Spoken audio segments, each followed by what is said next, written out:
Bonjour à tous, je suis Henri Frelon de VG Police Valais, l'unité précompétitive. Bienvenue à ce webinaire sur l'outil de diagnostic de l'autonomie protéique des élevages, outil qui s'appelle Devotop.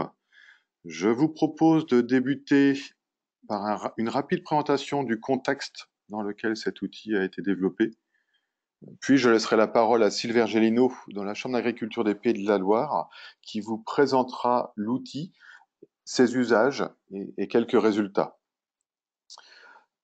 Je vous rappelle que vous pouvez tout au long de cette intervention poser des questions via l'interface de chat qui est proposée dans la fenêtre GoToMeeting et vous demande également de couper vos micros pour le confort de cette présentation. Donc, les régions Bretagne et Pays de la Loire ont initié des programmes appelés SOS Protéines. Ce sont des programmes complémentaires qui ont une même finalité, celle de renforcer l'autonomie protéique des élevages de l'Ouest. Ces programmes, au nombre de 4, sont Progrès Live qui porte sur la sécurisation des cultures de pois, lupins, févroles, Forage Prod qui porte sur la production de fourrage riche en protéines du sol jusqu'à l'animal, DAI+, sur l'optimisation de l'utilisation digestive de la fraction azotée, et enfin le projet Terre Unique, qui vise à évaluer l'impact de ces différentes stratégies à différentes échelles. Les projets ProRelife, Forage Prod et Terre Unique sont animés par VG Police Valais, qui en est le chef de file, et le projet DAI+, Digestibility Increase, est lui animé et a comme chef de file Valorial. Ce sont ces 4 projets, des programmes qui ont mobilisé beaucoup de partenaires, de l'ordre de 70 partenaires, tous de l'Ouest, qui se sont déroulés de 2016 jusqu'à 2020. Ils se termineront le semestre prochain et qui ont été réalisés sur la base d'un cofinancement entre les régions Bretagne, Pays de la Loire et le FEADER dans le cadre de l'EIP Agri. Pour aller plus loin et revenir au sujet de la présentation d'aujourd'hui, l'outil Devotop a lui été développé dans le cadre du projet Terre Unique, car, comme je vous l'ai dit, le projet Terre Unique vise à évaluer différents leviers, leur impact à différentes échelles, et au niveau de l'exploitation, il y a eu plusieurs suivis de ferme qui ont été réalisés. Et pour réaliser ce suivi de ferme, il y avait besoin d'un outil pour diagnostiquer l'autonomie protéique. C'est cet outil Devotop qui a donc été conçu dans cet objectif. Plusieurs partenaires ont participé aux travaux globaux du projet Terre Unique et notamment ont été impliqués dans le développement de cet outil Devotop. En l'occurrence, des acteurs économiques Synovia, BCEL Ouest et Ellipse y ont participé.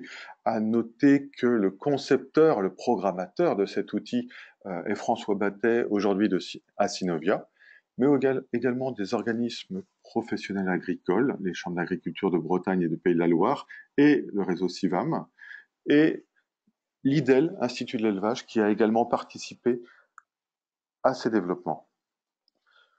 Je fais très bref, mais c'était pour donner le contexte du développement de cet outil. Je vais maintenant laisser la parole à Sylvain Gélineau de la Chambre d'agriculture des Pays de la Loire. Dans tous les cas, si vous souhaitez avoir plus d'informations sur ces projets SOS Protéines, des colloques seront organisés pour chacun de ces projets, même le DAI+, également, en fin de projet. Vous pouvez revenir vers nous pour avoir les dates et vous trouverez les coordonnées de l'unité précompétitive VG Police Valais ici. Je laisse maintenant la parole à Sylvain, et Sylvain, je vais te faire un transfert pour que tu puisses récupérer justement cette parole et passer les diapos. Je vous demande quelques secondes pour cette petite transition. Ça doit arriver. Merci Henri. Eh bien, bonjour à tous. Alors, le temps que ça c'est arrivé, tu peux le mettre en plein écran et ce sera parfait.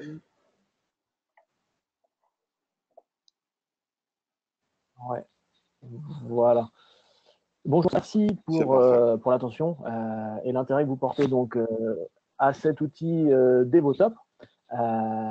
Comme Henri en a parlé, on est sur un outil multifilière de diagnostic de l'autonomie protéique. Donc, je vais me faire le porte-parole et essayer de vous présenter cet outil pour toutes les filières, malgré que mon domaine est plutôt la production laitière au sein de la Chambre d'agriculture des Pays de la Loire. Mais l'objectif aujourd'hui, c'est de vous présenter l'outil en tant que tel dans sa saisie et dans ce qu'il pourra donner et porter pour toutes les filières pour lesquelles il permet le diagnostic de l'autonomie protéique. Alors voilà comment je vous propose de dérouler cette petite présentation. Reprendre quelques définitions autour de l'autonomie qui sont intéressantes et importantes de clarifier pour qu'on soit d'accord sur la signification des termes. Et puis, rapidement, pourquoi travailler l'autonomie protéique aujourd'hui. On va dérouler le fonctionnement de l'outil, quel est le concept de la méthode de calcul retenue derrière, le processus de saisie, avec un maximum de visuels de l'outil pour que ce soit concret pour vous, à quoi ressemble cet outil, est-ce qu'il est nécessaire de rentrer dans l'outil. Et puis, le rendu éleveur également, l'objectif, avoir quelque chose de rendu concret, si vous souhaitez utiliser cet outil, savoir ce qu'il permet d'avoir comme information en élevage. Et puis enfin, cet outil a été développé dans le cadre notamment de suivi de ferme pour Terre Unique. Donc, l'objectif aussi de vous présenter les enseignements de ces fermes pilotes sur l'autonomie protéique pour chaque filière et les quelques grands enseignements qui ont été tirés, même si on ne pourra pas approfondir chaque filière. Alors, quelques définitions qui sont importantes à aborder avant de parler d'autonomie. L'efficience, l'efficacité et l'autonomie, qui sont trois notions distinctes. Quand on va parler d'efficience, on va parler de capacité à transformer. On a une quantité à porter ici en exemple de 15, c'est la capacité à le transformer en production, la production 5 ici, donc un rendement de 30%. C'est ce qu'on appelle efficience, capacité à transformer. L'efficacité qui est différente, qui est la capacité à atteindre l'objectif. Finalement, l'objectif c'est 5, l'apport il peut être de 15 ou de 30, on est efficace si on atteint l'objectif qui est demandé de produire 5. Et enfin, l'autonomie, qui est la capacité à produire par soi-même, c'est-à-dire à produire sans la dépendance extérieure, et dans notre cas, les achats. Donc aujourd'hui, si on supprime les achats, combien peut-on produire? Quelle est notre capacité à produire de façon autonome? Dans l'exemple, on est à 4. Donc vous comprenez que ces notions peuvent être liées. Plus nous serons efficients et plus nous serons efficients et autonomes, plus nous aurons une production autonome intéressante. Voilà, c'est ces notions-là qu'on va pouvoir tenter d'aborder dans le cadre du diagnostic. Alors, pourquoi parler d'autonomie protéique aujourd'hui en élevage? Une des premières raisons, c'est la dépendance à l'extérieur et la volatilité des prix. J'ai repris les indices IPAMPA, les indices de prix des tourteaux ces dernières années, et on voit déjà qu'on a une nette augmentation depuis 2006 à 2013, et surtout, on a une irrégularité et une volatilité des prix importante, avec, j'ai pu noter en moins de 6 mois, notamment entre janvier et juin 2016, une augmentation pour les tourteaux de colza de quasiment 140 € tonne. Alors pour mon cas, pour la filière laitière, 140 € tonne, on est entre 10 et 15 € des 1000 litres d'augmentation de coût, ce qui n'est pas négligeable du tout. Et donc limiter sa dépendance, c'est pas forcément dans un premier temps avoir une efficacité économique meilleure, mais en tout cas, avoir une visibilité, une stabilité sur son coût de production. Également, un second point qui peut amener à se poser la question de l'autonomie, c'est la forte préoccupation des consommateurs aujourd'hui sur l'origine des productions, sur la traçabilité. On a eu des crises agroalimentaires et agricoles qui ont pu être marquantes, avec notamment Spanghero en agroalimentaire, ou des crises comme la vache folle, la grippe aviaire et d'autres, qui amènent les consommateurs à se poser la question sur la traçabilité et la sécurité de l'alimentation qu'ils achètent. Donc une petite étude qui montre que 82% des consommateurs étaient à beaucoup incités à acheter des produits fabriqués en France, qui montre quand même une part importante. Alors je pense qu'on a une nuance entre inciter et passer à l'acte d'achat, et ce qui explique aussi qu'on ait un taux aussi élevé. Mais aujourd'hui, on a des consommateurs de plus en plus nombreux qui se posent cette question-là. Et puis, du fait aussi que les consommateurs prennent cette cause, ont de l'intérêt pour cette cause, on a des filières qui s'adaptent et qui aujourd'hui commencent à mettre en place des démarches de différenciation avec des alimentations sans OGM, du lait à l'herbe et autres. Donc, mesurer son autonomie, mesurer sa dépendance à la protéine extérieure, c'est mesurer aussi la marche qu'il peut y avoir pour rentrer dans ces démarches, ou le coût qu'il y aura pour rentrer dans ces démarches qui peuvent être source de plus-value demain.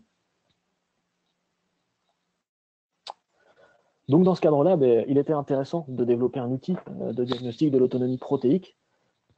L'objectif, c'était d'avoir un outil simple et donc une méthode simple à mettre en œuvre pour avoir un diagnostic rapide en élevage. Aujourd'hui, on estime que le temps de saisie d'un diagnostic est entre 30 minutes et 1 heure. Alors, on est sur une fourchette qui est déjà assez large, mais on est sur un temps court. Selon la complexité de l'élevage, selon le nombre d'ateliers différents, bovin lait, bovin viande, porc, etc., présents sur l'atelier, et selon sa dépendance et la diversité des aliments achetés à l'extérieur, la durée de saisie du diagnostic sera plus ou moins longue. L'objectif, c'est bien d'évaluer sur une méthode identique les élevages pour qu'ils puissent se comparer sur des indicateurs similaires et avoir une base de discussion commune entre éleveurs et avec leurs conseillers. Et puis demain, objectif également d'aider les éleveurs à se projeter. J'en reparlerai tout à la fin, où nous travaillons sur un outil pour compléter ce diagnostic avec des simulations de changement de pratique. Donc voici, quand on parle de méthode simple, on va s'attarder un petit peu sur ce schéma qui est important pour bien comprendre l'outil. C'est ce qu'il y a comme principe derrière de calcul d'autonomie protéique. Alors on a une différence entre les filières ruminants et les filières monogastriques porc. Vous allez comprendre. En filière ruminant, on fait l'inventaire des animaux et de leur niveau de production.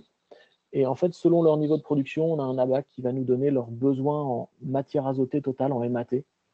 Donc, l'inventaire plus leurs besoins en MAT nous donne des besoins théoriques de l'exploitation en MAT.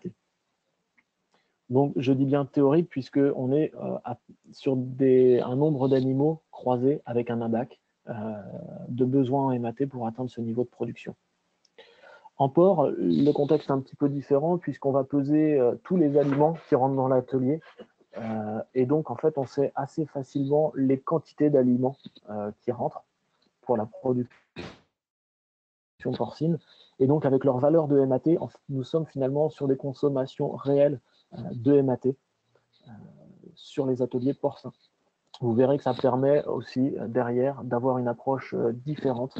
En porc, on est en mesure de calculer une efficience protéique. Alors l'efficience, c'est la capacité à transformer, pour le rappel de la petite définition de tout à l'heure.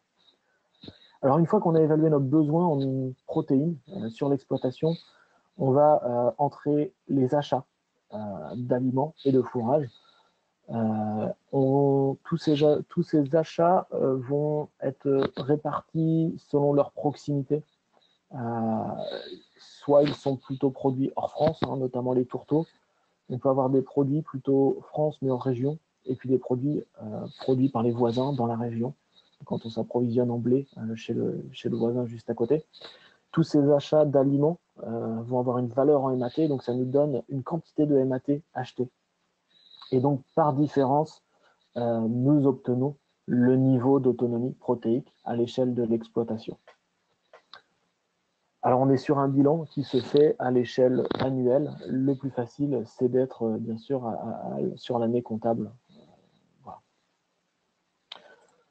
Donc, on va rentrer un petit peu plus en détail dans le processus de saisie pour que la mise en œuvre de ce principe de fonctionnement soit concret pour vous au sein de l'outil. Alors d'abord, on a une première étape, hein, c'est l'identification de la structure. Alors, une ferme, c'est un diagnostic unique pour une année. L'outil va constituer une base en arrière-plan sur Excel. Hein, on va avoir une ligne par ferme et par année. Ça permet de les cumuler. Et puis, quand on suit une ferme sur plusieurs années, de voir son niveau de progression. Également, sur cet écran, c'est là où on va pouvoir saisir les ateliers présents sur cette exploitation. La seconde étape, c'est un positionnement géographique de l'exploitation. Alors là, on n'est pas forcément sur quelque chose qui va influencer le résultat d'autonomie. Ça ne l'influence pas d'ailleurs. C'est plutôt qualitatif et finalement, c'est utilisé dans l'extension, je dirais, de l'outil Devotop qui s'appellera Terunic, qui vise à simuler des changements de pratique. Aujourd'hui, du point de vue diagnostic, on est sur une information qualitative sur le positionnement géographique en termes de sécheresse, zone intermédiaire ou zone plutôt favorable. On va ensuite décrire les moyens de production végétaux. Alors les moyens de production végétaux, on va d'abord avoir une première description sur les fourrages, avec les surfaces attribuées pour les fourrages et des tonnes de matière sèche vendues s'il y en a, ce qui permet de considérer des surfaces à la vente et non à la production animale, et vous verrez que ça a un impact puisque c'est pris en compte dans les surfaces mobilisées pour la production des ateliers par la suite. Et puis pour les grandes cultures également, hein, description de l'assolement, tout ce qui va être plus classique, avec des niveaux de rendement pour chaque culture. Et alors ce qui va être intéressant et ce qui est important sur cet écran, c'est qu'on va saisir des surfaces intra-consommées. Ces surfaces intra-consommées, on va les retrouver un petit peu plus loin quand elles sont croisées donc avec les rendements, ça nous donne des quantités auto-consommées, intra-consommées, qui nous permettent dans l'outil de calculer des indicateurs techniques de consommation de concentré et donc d'accompagner le niveau d'autonomie de critères techniques. Enfin, là, on rentre vraiment dans le schéma que je vous ai décrit tout à l'heure. C'est les moyens de production animaux. Alors, les moyens de production animaux, pour vous rappeler le schéma de tout à l'heure, c'est la grande barre bleue sur le côté. On va chercher à évaluer les besoins théoriques ou réels des ateliers en protéines. Donc, on va décrire le nombre d'animaux, leur niveau de production, pour que l'outil puisse estimer les besoins en protéines. On aura autant d'écrans qu'il y aura d'ateliers présents sur l'exploitation. Enfin, alors là, c'est la partie justement qui peut être plus ou moins longue, l'estimation et la saisie des aliments consommés et achetés. Donc là, on a un écran qui est très chargé, puisque l'exemple que j'ai pris est une ferme test qui a énormément d'ateliers. Généralement, on en a moins d'aliments, mais on va saisir chaque aliment qui est acheté, importé dans la ferme, sur sa quantité consommée, et pas uniquement ses achats. C'est la partie quand on a un atelier qui est fortement dépendant et qui a une quantité d'aliments, des nombres d'aliments différents achetés importantes, qui peut rallonger la durée du diagnostic quand je vous annonçais une demi-heure à 1 heure tout à l'heure. Lorsqu'on choisit un aliment, on aura une teneur en MAT de l'aliment qui va être proposée par l'outil. Et puis vous voyez, on a également tracteur, camion, bateau. Donc là, c'est la répartition de sa provenance sur lequel on a également la main si on souhaite le changer. Et puis une dernière colonne qui est intéressante, vous verrez dans les résultats, on a une notion d'occupation du sol, c'est-à-dire que lorsqu'on achète un aliment et pour la production, il a mobilisé des surfaces en extérieur. Et ça, dans les résultats du diagnostic, c'est pris en compte. Et enfin, dernière étape, et pas des moindres, qui est la répartition des aliments sur les différents ateliers de l'exploitation. Donc, selon qu'on n'ait qu'un seul atelier ou un nombre d'ateliers, donc bovin lait, bovin viande et autres, présents sur la ferme, on va devoir répartir les aliments sur les ateliers, ce qui nous permettra d'avoir un résultat d'autonomie à l'échelle de l'atelier et aussi des résultats techniques en consommation concentrée à l'échelle des ateliers. une étape qui peut être plus ou moins longue selon la complexité de l'exploitation en termes de nombre d'ateliers et puis le suivi de ce qui est donné à chaque atelier au sein de la ferme. Donc on l'a pour les aliments achetés et consommés. Et puis on va retrouver aussi nos aliments intra-consommés qu'on a saisis tout à l'heure dans la description des surfaces. Ça n'impacte pas le niveau d'autonomie, puisque là, on est sur de l'azote produit sur l'exploitation, mais ça va permettre d'obtenir des critères techniques comme les kilos de concentré consommés par animal. Et enfin, donc, à la fin de notre diagnostic, on arrive sur un écran de synthèse qui nous reprend les premières informations de ce diagnostic avec le niveau d'autonomie à l'échelle de l'exploitation. On a un calcul du coût de la MAT. Alors pour faire assez simple, lorsqu'on achète du blé, on achète une partie d'énergie et une partie de protéines. La même chose quand on achète du soja et du colza. Ce coût de la MAT est calculé sur une équation donc à deux inconnus qui nous dit quel est le prix de l'énergie, quel est le prix de l'azote quand on achète du soja avec un équilibre blé-soja ou blé-colza. Ça nous permet d'avoir donc un coût de la MAT sur l'exploitation et donc un coût de sa dépendance à l'échelle de l'exploitation. Vous verrez qu'on le retrouve également à l'échelle des ateliers. Et enfin, on a donc la répartition, la proximité d'approvisionnement de l'azote acheté. Et donc, on a là, ici, la possibilité donc, de sortir un bilan à l'échelle de l'exploitation et puis un bilan à l'échelle de chaque atelier. Donc, on va prendre le temps de regarder un petit peu ce que nous sort l'outil de ce point de vue-là. Henri, est-ce qu'il est nécessaire de faire une petite pause avant d'attaquer de voir les rendus de chaque atelier? Non, je te propose de faire les rendus. Il n'y a pas eu plus de questions que ça visibles via le chat. Donc, je te propose de continuer. D'accord, très bien. N'hésitez pas, via le chat à nous interpeller et puis soit on les prendra tout à la fin les questions, soit au fur et à mesure si on estime qu'il est nécessaire de les traiter avant la fin. Donc les rendus, on a un premier rendu qui est à l'échelle de, merci Henri, à l'échelle de l'exploitation, donc qui est sur 2 pages. Une première page qui reprend donc le système fourrager et grande culture présent sur l'exploitation, c'est purement descriptif. Et alors la seconde partie, on est toujours sur la première page, qui reprend les ateliers animaux qu'on a décrits, donc avec le nombre d'animaux et le niveau de production que l'on a mis en face.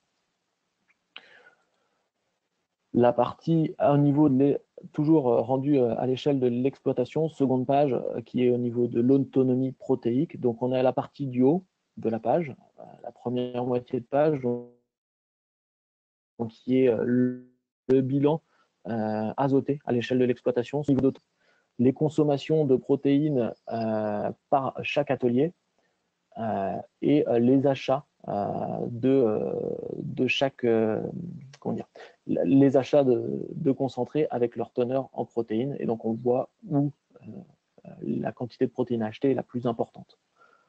On a une répartition également de la protéine sur l'exploitation dans un petit camembert là en bas. La protéine est estimée entre les fourrages achetés, les concentrés produits et les concentrés achetés. Ça nous permet aussi d'avoir un premier regard sur comment se répartit la MAT sur la MAT produite et la MAT achetée. Sur la seconde moitié de page, on va trouver un bilan massique des concentrés et des fourrages, puisque l'autonomie avant d'être protéique, c'est bien sûr massique à l'échelle des exploitations. La provenance de la MAT, donc on retrouve ce qu'on avait sur l'écran de synthèse, avec une présentation un petit peu différente, mais on voit si la MAT est sur l'exploitation, elle est produite plutôt par les voisins du département, de la région, à l'échelle France ou à l'international. Et puis enfin, on retrouve la notion de coût de la MAT, on l'avait à l'échelle de l'exploitation tout à l'heure, et là on voit la répartition de ce coût de MAT sur chaque atelier. À l'échelle de chaque atelier, pour chaque filière, on va avoir un rendu. On va avoir une première moitié de page, je vais la présenter qu'une seule fois, puisqu'elle est identique à toutes les filières.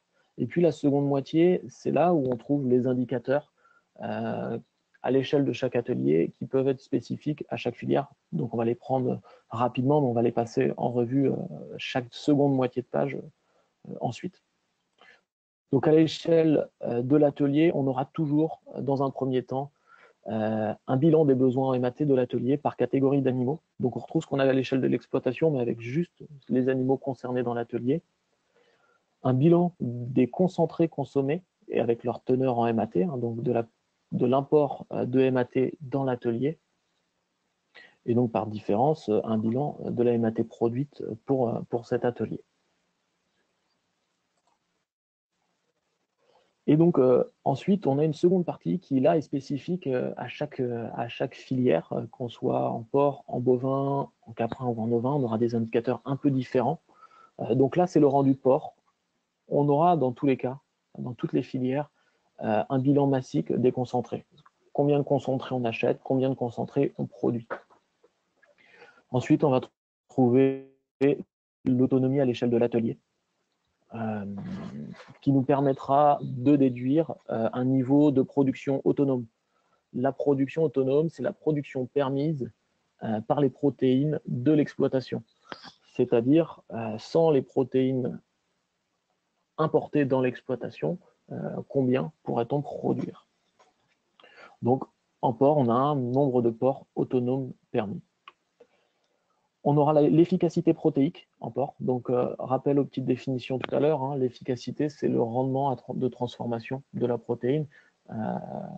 Les protéines importées et les protéines produites réellement. Enfin, les protéines, l'apport global, hein, importé et autoproduit, et puis les protéines vraiment vendues derrière en porc. C'est la seule filière aujourd'hui où on est en mesure de calculer une efficacité protéique, puisqu'on mesure précisément ce qui rentre dans l'atelier. Et enfin, on a les surfaces mobilisées pour la production de l'atelier, c'est-à-dire qu'on prend en compte les surfaces de fourrage. Alors en porc, il n'y en a pas, mais on a les surfaces de fourrage pour les ateliers de manière générale, les surfaces de céréales intraconsommées, et puis les surfaces d'achat avec l'occupation des sols qu'on a vu tout à l'heure lors de la saisie. Toutes ces surfaces sont prises en compte et ce qui nous permet d'avoir une surface mobilisée pour la production. Et donc, dans le cas des porcs, un nombre de porcs produits par hectare. En lait, on va retrouver notre petit diagramme, donc sous le premier tableau hein, qu'on a toujours au-dessus. Il faut bien vous le représenter. On va retrouver un petit de la provenance de la MAT entre les fourrages, les concentrés achetés, les fourrages achetés et les concentrés. Un bilan massique des concentrés. Ensuite, on va trouver notre niveau d'autonomie à l'échelle de l'atelier, puis à l'échelle des sous-ateliers, donc vaches, génisses, et ça nous permettra de calculer à l'échelle de l'atelier vache un lait autonome. Donc le lait permis par les protéines produites sur l'exploitation. On va retrouver la notion de surface mobilisée. De la même façon qu'en porc, on va prendre en compte les hectares achetés à l'extérieur et donc combien d'hectares sont mobilisés pour la production, soit à l'échelle de l'exploitation, avec la petite barrette en bas en pourcent, soit pour la production de 100 000 litres de lait, qui permet d'avoir un ratio de comparaison entre élevages. Également, la production laitière par hectare mobilisé. Donc si on prend en compte les hectares externes et internes, combien de litres de lait produit-on par hectare? En bovin viande, on va retrouver notre bilan de concentré massique, un niveau d'autonomie à l'échelle de l'atelier, un zoom également sur la production autonome. Alors, avant le zoom, on a la production autonome de carcasses, de viande de carcasse de bovin. Donc toujours la production permise par les protéines de l'atelier, par les protéines de l'exploitation. Un zoom par atelier, avec toujours des critères techniques sur les quantités de concentrés consommés par les UGB, qui permettent d'avoir un regard critique et technique derrière pour la démarche de progrès. Et puis les surfaces mobilisées pour la production de viande, donc les surfaces mobilisées pour toute l'exploitation et exprimées également pour la production de 10 tonnes de viande vive. À l'échelle ovin, le bilan est un petit peu plus simple. On a un petit peu moins d'indicateurs, mais on retrouve toujours notre autonomie massique, le niveau d'autonomie de l'atelier avec des critères techniques et la production autonome de viande vive. Et enfin, les surfaces mobilisées, donc comme dans les autres ateliers, avec la surface mobilisée à l'échelle de l'exploitation et sur un ratio de production de carcasses pour produire 10 000 kg de carcasses d'ovin. Et enfin, dernier atelier, les chèvres, l'atelier caprin, donc toujours le bilan massique, toujours l'autonomie protéique, un lait autonome qui est calculé également, avec des critères techniques sur la consommation de concentré par animaux. Et puis enfin, les surfaces mobilisées toujours à l'échelle de l'exploitation et pour la production de 100 000 litres de lait pour avoir un ratio de comparaison commune. Voilà concrètement ce qu'on trouve. Alors c'est un petit peu répétitif, je suis désolé, mais ça vous permet de bien voir pour chaque filière ce que l'on peut trouver comme indicateur. En synthèse, on a des indicateurs. Oui, Henri? Excuse-moi, Silver. Peut-être avant de passer sur les indicateurs et des résultats, il y a Ouais. une question, et puis ça te permet peut-être de faire une petite pause aussi, qui était Ouais. sur la réglette, ce que nous on a pu appeler la réglette, c'est cette bande qui va du rouge au vert et qui représente l'autonomie protéique, où il y avait une demande de détail. Et ensuite, il y avait aussi une autre, donc peut-être commencer par celle-ci, parce que c'est quelque chose qui est un peu central sur à quoi elle correspond et comment peut-être elle a été construite cette réglette qui va du vert au rouge avec un petit peu des valeurs seuil qui ont été définies. Alors, cette réglette qui va du vert au rouge, ça permet de se positionner. Donc, plus on est vert, et forcément mieux c'est, et plus on est dans le rouge, et plus on estime qu'il y a un travail qui peut être réalisé sur l'exploitation.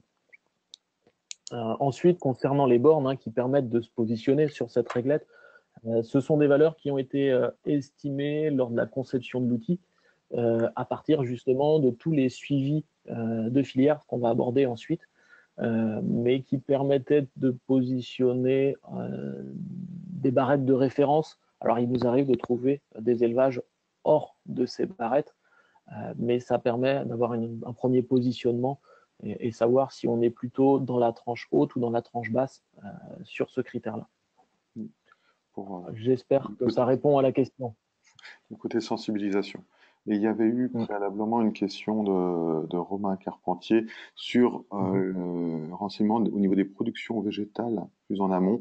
Dans l'onglet Autres fourrages, est-ce qu'il était possible de préciser d'autres fourrages que des prairies dans cette partie-là?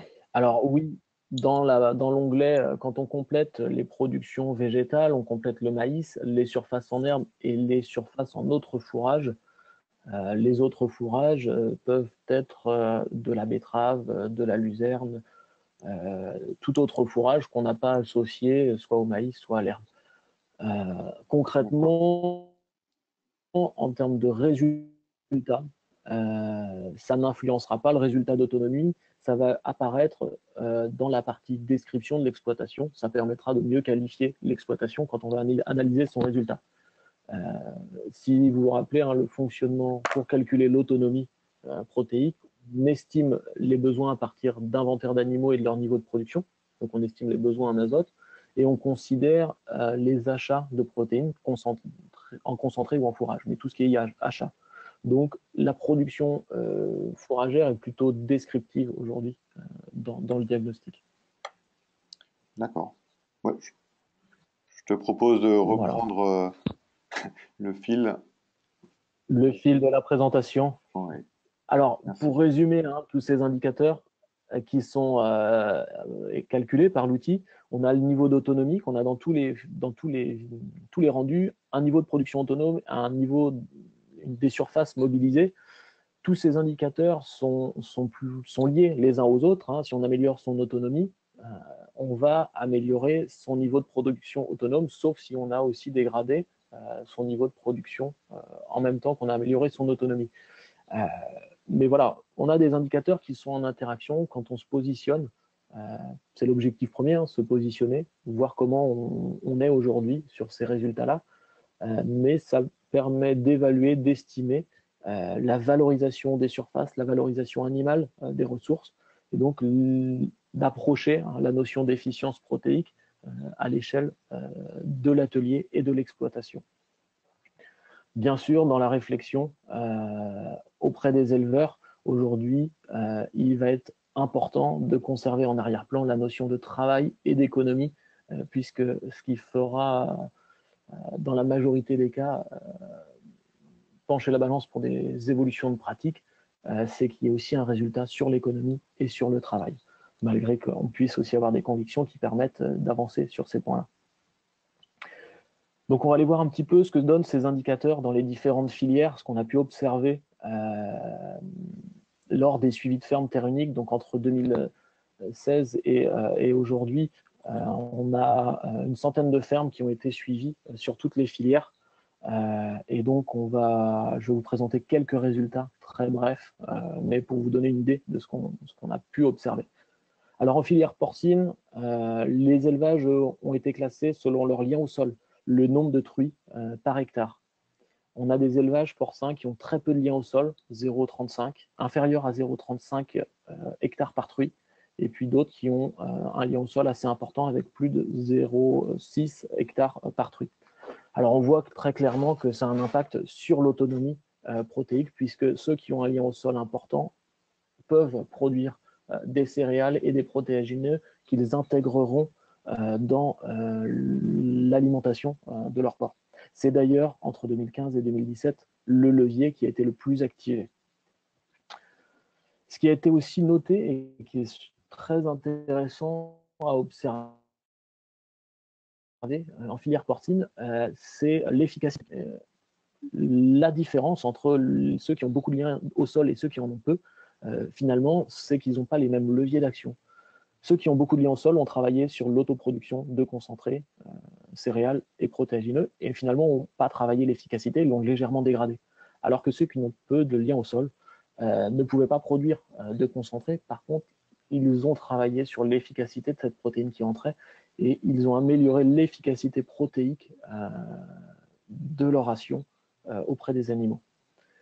Il a été aussi noté la proximité de la provenance de l'approvisionnement, et les élevages qui ont peu de liens au sol ont finalement un approvisionnement qui est souvent plus local que des élevages qui ont un fort lien au sol. Dans les réseaux de fermes suivis dans terre unique, les élevages avec peu de liens au sol étaient finalement habitués à contractualiser avec leurs voisins pour s'approvisionner. Et donc, malgré qu'ils n'étaient pas autonomes à l'échelle de l'exploitation, avaient un rayon d'approvisionnement assez restreint sur une partie de leur approvisionnement.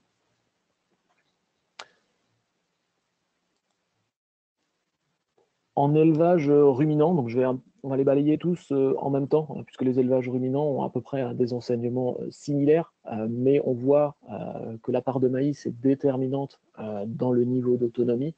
Le maïs est un fourrage qui nécessite d'être complémenté par des correcteurs azotés, et donc nécessairement, plus la part de maïs est importante, moins le niveau d'autonomie sera élevé.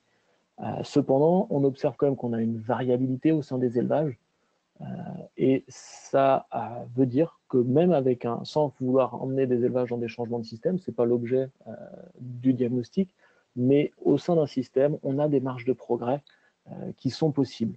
Donc en bovin viande, on est entre 97 et 80% d'autonomie protéique sur les élevages qui étaient suivis dans terre unique. En ferme ovine, on a aussi trié sur la part de maïs, avec le nombre d'UGB par hectare de SFP, mais qui reflète un peu le concentré et le maïs qu'il peut y avoir dans l'alimentation. On avait une dizaine de fermes, on avait 10 fermes qui étaient suivies, et là elles sont comparées au réseau de fermes Inosis Ouest. Et donc on voit également qu'on a une marge de progrès dans tous les systèmes, quasiment. On n'a pas la marge sur la partie un peu, avec un chargement un peu plus important, Mais globalement, on est autour de 75% d'autonomie. Mais dans les fermes theruniques, on a quelques pourcents d'autonomie sur ces fermes qui ont mis en avant, qui étaient proactives sur cette question d'autonomie. En élevage caprin, on a fait la même comparaison entre 6 fermes suivies dans le cadre de Terre Unique et les fermes Inosis West, qui sont des fermes qui techniquement fonctionnent bien, techniquement et économiquement. Donc, qui sont des références aujourd'hui, elles sont suivies pour ça. Mais on observe que les fermes Terre Unique aujourd'hui ont également un cran d'avance sur l'autonomie. Donc, on a une marge de progrès. On peut emmener les exploitations aussi travailler l'autonomie en élevage. En caprin, il a été noté quand même attention au coût d'alimentation. Et c'est quand même, on va voir, il y a un intérêt économique, mais toujours à mesurer et prendre le temps de la réflexion sur l'impact en élevage quand on va travailler son autonomie protéique. Enfin, bovin laire, je vais le présenter un petit peu plus en détail parce que c'est celui que je maîtrise, je dirais, le mieux. On les a triés sur la part de maïs, encore une fois. On a les fermes theruniques. Ici, ce n'est pas les fermes Inosis, mais des fermes classiques. C'est pas péjoratif, mais des fermes qui ont été passées en parallèle du projet, mais sans avoir la volonté de travailler l'autonomie. Ce qu'on observe, c'est que quel que soit le système, les fermes theruniques ont une autonomie légèrement supérieure, donc on a une marge de progrès dans tous les systèmes. Là, on est entre 4 et 15% d'autonomie supérieure dans les fermes theruniques. Donc aujourd'hui, on a des marges de progrès dans les systèmes pour travailler ce levier de l'autonomie. Alors, pourquoi travailler l'autonomie ça a été suivi, entre autres, en bovin lait, mais pas que. On a, dans les 35 fermes suivies, suivi l'économique également sur ces années. Et on voit, on sait très bien que le coût alimentaire est en partie lié au niveau de complémentation. Donc, on a un coût de concentré qui diminue avec la part de maïs qui diminue. Également, le coût des fourrages qui diminue un petit peu avec la part de maïs qui diminue, puisqu'on a davantage de fourrage pâturé qui est souvent un peu plus économique. Alors, quand on regarde le niveau d'autonomie et la marge brute, alors la marge brute, ce n'est pas uniquement le coût alimentaire, on aura des frais d'élevage également, des frais vétérinaires qui vont venir l'influencer. On observe une tendance. Alors, ce n'est pas lié, c'est pas parfaitement lié, donc on n'est pas sur quelque chose de sûr. C'est pour ça qu'il faut prendre le temps d'y réfléchir et de voir comment on le met en œuvre. Mais on a un intérêt quand même à chercher à travailler son autonomie. Alors, par le biais de la réduction, de l'optimisation du coût d'alimentation. On n'est pas dans du changement de système, encore une fois, mais se poser la question d'est-ce qu'on valorise bien ses ressources pour améliorer, optimiser son coût d'alimentation dans le but de glisser en autonomie, puis espérer monter également avec cette courbe qu'on observe légèrement ascendante. Voilà, là, entre les élevages les plus et les moins autonomes, mais on est sur des systèmes différents, aussi avec des niveaux de production, j'imagine, assez différents. On va de 210 à 300 € environ de marge brute. On observe qu'avec un même niveau d'autonomie, on a également une grande dispersion de marge brute. Donc, on n'est pas sur l'unique facteur influençant ce résultat, bien entendu. Voilà. Là, pour vous donner une idée de la dispersion de l'autonomie, là, on a les 215 fermes en lait avec leur production laitière par vache et leur niveau d'autonomie. Alors, ce qu'on observe déjà, c'est qu'on a plus on va chercher de la production, plus l'autonomie va être difficile à atteindre. On a une limite physiologique des animaux qu'on a observé en lait, puisqu'on a une réponse qui est très rapide et très facile à mesurer, qui est la production laitière, mais qui est observée dans les autres filières. Donc aujourd'hui, au-delà de 7000, 7500 litres par vache, on sait très bien qu'on aura du mal avec les ressources produites sur une exploitation à être autonome. Et puis, surtout, pour un même niveau de production, et c'est ça, je pense qu'il faut retenir, on a des niveaux d'autonomie assez différents. Et donc là, la question, c'est quel levier, qu'est-ce qui est mis en œuvre dans ces élevages pour améliorer l'autonomie. Et on espère, si on arrive à passer de 30 à 50, puis à 60, qu'on va glisser sur la courbe de marge brute qu'on observe tout à l'heure, qu'on va aussi glisser et monter vers le haut. Donc voilà, en résumé, pour les ruminants, ce qu'on peut dire, c'est que l'autonomie progresse avec la part d'herbe. Alors, ce n'est pas surprenant. Par contre, ce qui est positif, hein, c'est qu'on a des marges de progrès dans tous les systèmes, quel que soit le système. On observe qu'il y a des possibilités pour travailler l'autonomie et de mettre en œuvre des leviers. Et puis, il y a un intérêt économique à le travailler, au moins à y réfléchir et voir comment on peut le mettre en œuvre et chercher à essayer de mesurer l'impact. Et puis en port, également, on a un intérêt à travailler l'autonomie. Hein. Moins on aura d'intrants dans le système, et plus économiquement, ça devrait être intéressant.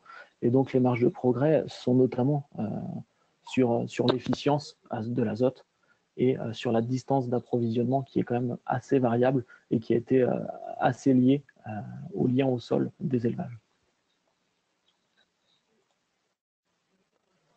Donc pour accompagner ces réflexions, quand on a tous ces indicateurs, c'est dans le projet Terrunique, on a eu toute une série de publications. Hein, ces suivis de ferme nous ont amenés à faire des productions pour aider à la réflexion. Donc on a des synthèses, des résultats réseau un peu plus en détail que ce que je viens de vous présenter. Donc on a ces synthèses en bovin lait, en bovin viande et en porc, qui sont des agglomérations des fermes suivies avec des grands enseignements. Caprin et ovin, on n'a pas eu de synthèse du réseau globalement, puisqu'on était sur des réseaux de dimensions un peu moins importantes. En revanche, on a des fiches témoignages qui sont concrètes pour les éleveurs que vous pourrez accompagner, avec des exemples de leviers mis en œuvre et de résultats et de démarches d'éleveurs. Voilà. Et donc ces fiches témoignages, on en a en bovin lait, qui sont en cours de production, en bovin viande, en caprin et en ovin. Et puis, bien sûr, je note toutes les publications des projets SOS Protéines dont Henri nous a parlé au début, qui peuvent accompagner sur la production fourragère, sur la production de légumineuses grains, sur l'efficacité de l'azote dans les rations, qui peuvent aider à la réflexion sur les leviers possibles, sur leur efficacité et sur leur capacité à être mis en œuvre au sein des exploitations. Voilà, alors pour aller plus loin sur l'outil Devotop, là c'était une présentation, je dirais, assez générale et interfilière. Ce que je vous propose, c'est, vous pouvez reprendre contact avec moi ou avec Henri, ou avec toutes les personnes donc sur cette liste-là, mais n'hésitez pas à nous contacter, nous on pourra vous rediriger vers ces personnes-là. On a diverses structures, diverses filières, et puis après, donc libre à vous, ces personnes sont des partenaires du projet, donc sont à même de vous présenter plus en détail le fonctionnement, les rendus de l'outil. Voilà. Et puis également, à savoir, pour demain, qui est intéressant, et quand on parle de se projeter, on travaille dessus aujourd'hui au sein du projet Terrunique. On est en train de travailler sur un outil de simulation de changement de pratique avec des intégrations de nouveaux fourrages, notamment les luzernes, des fourrages riches en protéines, des métailles, des protéagineux grains ou pour les porcs, des modifications de plans d'alimentation pour aider les éleveurs à se projeter dans ces changements de pratique. L'outil va emmener des résultats des projets SOS Protéines, de projets précédents, également projet PRL. Et l'objectif, c'est de sensibiliser à leur impact sur l'autonomie protéique, mais également avoir une projection sur des résultats économiques et sur le travail pour être au plus juste de ce que ça pourrait être en élevage. On est sur un outil de sensibilisation qui aide, qui présente une démarche et qui aidera les éleveurs à se projeter. Et donc, c'est à venir, je dirais, début du deuxième semestre de 2020. Voilà ce que je pouvais vous dire par rapport à l'outil Devotop et à ce qu'il y a autour également. Maintenant, on a un petit peu de temps, je pense, pour les questions. On a 10 minutes pour prendre les quelques questions qui ont pu être posées. Oui, merci Silver pour cette présentation où il y a eu par moments quelques petits problèmes de son. J'espère que ça n'aura pas trop gêné les auditeurs. Il y a de suite une question qui a été posée par Éline Lombard sur les indicateurs, notamment les indicateurs sur les impacts économie et travail. D'accord. Et si ces indicateurs étaient plus du ressort de l'outil diagnostic Et je pense que ton avant-dernière diapo y répond partiellement. Ou Mhm. si c'était plus de l'ordre, ces indicateurs, de l'outil de simulation à venir. Alors aujourd'hui, on n'a pas d'indicateur économie et travail dans l'outil Devotop diagnostic, puisqu'on fait le bilan de l'autonomie à l'échelle de l'exploitation et des ateliers. Donc on n'a pas ces indicateurs-là. Le seul indicateur économique qu'embarque l'outil Devotop, c'est le coût de la MAT, qui permet de se projeter sur le coût de cette dépendance. Euh, En revanche, cette notion d'économie et de travail, elle vient quand on se pose la question de changer ses pratiques. Quel impact sur l'économie, sur le travail et sur l'autonomie. Et ce sera, et c'est au programme hein, pour l'outil de simulation. D'accord, merci. Je pense que ça répond à son interrogation. Et il y avait eu une question, mais plus précise, plus ponctuelle, sur le Mhm. graphique qui avait été présenté concernant les marges brutes par rapport à l'autonomie protéique et ce à quoi correspondaient certains points dans le graphique. Donc, je sais pas si on Oui, peut. je vois des points verts. En effet, il y avait des points verts sur le graphique. Ils étaient distingués puisque quand on parle marge brute, la filière dans laquelle on est engagé, notamment entre le conventionnel et le bio, on a des marges brutes très différentes. Donc les points verts, ce sont des élevages qui étaient en agriculture biologique. Et donc la courbe de tendance qui était représentée ne les prenait pas en compte, puisqu'on avait un nombre d'élevages suivis en agriculture biologique qui était un peu moins importante. Merci.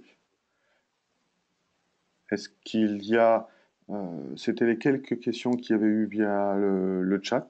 Est-ce qu'il y a d'autres personnes qui souhaiteraient, du coup, en direct, entre guillemets, poser des questions, tour à tour, évidemment, pour ne pas se gêner les uns Alors, les autres.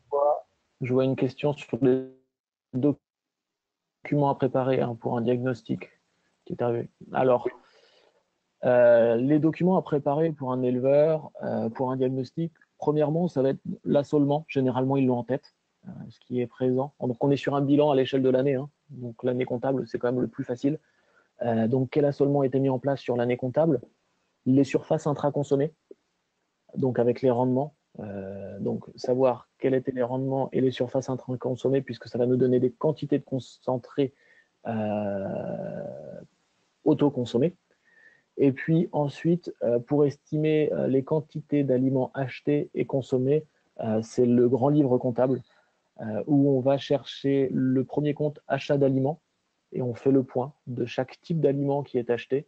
Donc on va séparer les tourteaux des concentrés énergétiques, des concentrés de production. Voilà, chaque type d'aliment, on va devoir les distinguer dans ce compte-là en quantité. Et le compte variation de stock d'aliments, puisque si on a une forte variation de stock, les aliments ne sont pas forcément consommés. Ou alors ça peut augmenter, on peut avoir plus de consommation que ce qui a été acheté. Donc le grand livre comptable pour la partie achat d'aliments.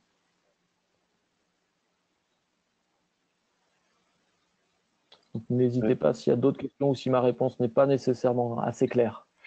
Il y en a une nouvelle, Et en collectif, est-ce que le diag est possible à faire avec un groupe?